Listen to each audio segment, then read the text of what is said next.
O Livro dos Espíritos. Introdução ao estudo da doutrina espírita. Parte 2. Há um outro termo sobre o qual importa igualmente se entender, porque é uma das chaves da abóbada de toda a doutrina moral e que é objeto de numerosas controvérsias por falta de uma acepção bem determinada. É a palavra alma. A divergência de opiniões sobre a natureza da alma vem de aplicação particular que cada um faz dessa palavra. Uma língua perfeita, em que cada ideia teria sua representação por um termo próprio, evitaria discussões. Com uma palavra para cada coisa, todo mundo se entenderia. Segundo alguns, a alma é o princípio da vida material orgânica. Ela não tem existência própria e cessa com a vida. É o materialismo puro. Nesse sentido e por comparação, dizem de um instrumento rachado que não produz mais som, que ele não tem alma. Segundo essa opinião, a alma seria um efeito e não uma causa.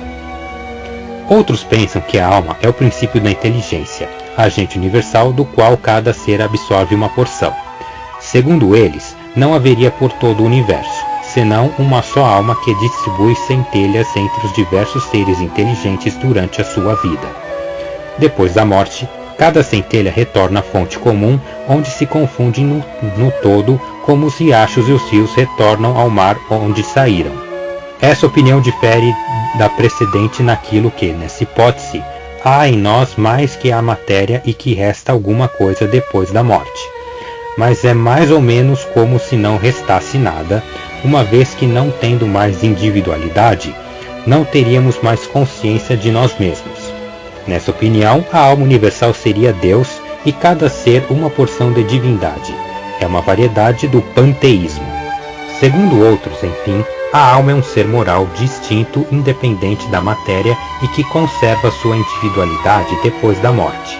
Esta acepção é, sem contradita, a mais geral porque, sob um nome ou sob outro, a ideia deste ser que sobrevive ao corpo se encontra no estado de crença instintiva, e independentemente de todo ensinamento, entre todos os povos, qualquer que seja o grau de sua civilização. Esta doutrina, segundo a qual a alma é a causa e não o efeito, é dos espiritualistas. Sem discutir o mérito dessas opiniões, e nelas considerando senão o lado linguístico da coisa, diremos que essas três aplicações da palavra alma constituem três ideias distintas que reclamam cada uma um termo diferente. Essa palavra, pois, tem uma tripla acepção, e cada um tem razão em seu ponto de vista na definição que dá. O erro é a língua não ter senão uma palavra para três ideias. Para evitar todo equívoco, precisar-se-ia restringir a acepção da palavra alma a uma dessas três ideias. A escolha é indiferente. Tudo está em se entender, é um processo de convenção. Cremos mais lógico tomá-la em sua acepção mais vulgar. Por isso chamamos alma ao ser imaterial e individual que reside em nós e sobrevive ao corpo.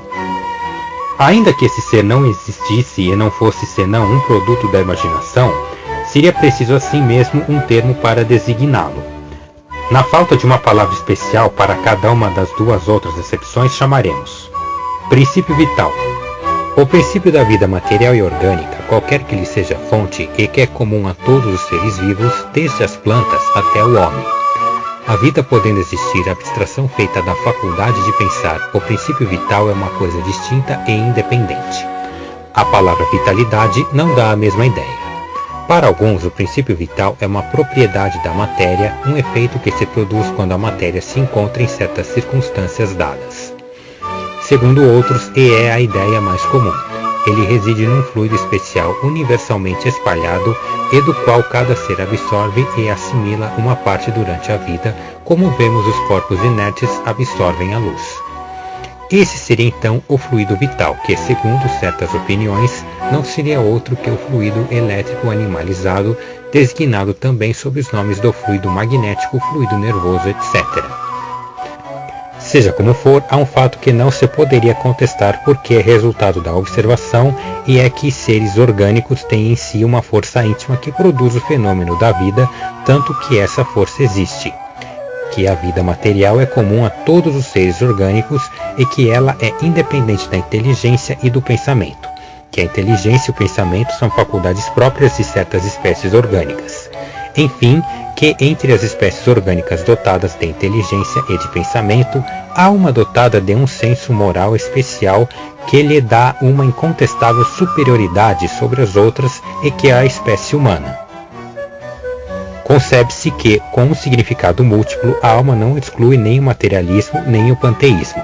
O próprio espiritualista pode muito bem estender a alma segundo uma ou outra das primeiras definições, sem prejuízo do ser imaterial distinto ao qual, então, ele dará um nome qualquer. Assim, essa palavra não representa uma opinião. É um proteu que cada um acomoda à sua maneira, daí a fonte de tantas disputas intermináveis. Evitar-se-ia igualmente a confusão servindo-se da palavra alma nos três casos, juntando-lhe um qualificativo que especificasse o ponto de vista sob a qual a consideramos ou a aplicação que dela se faz.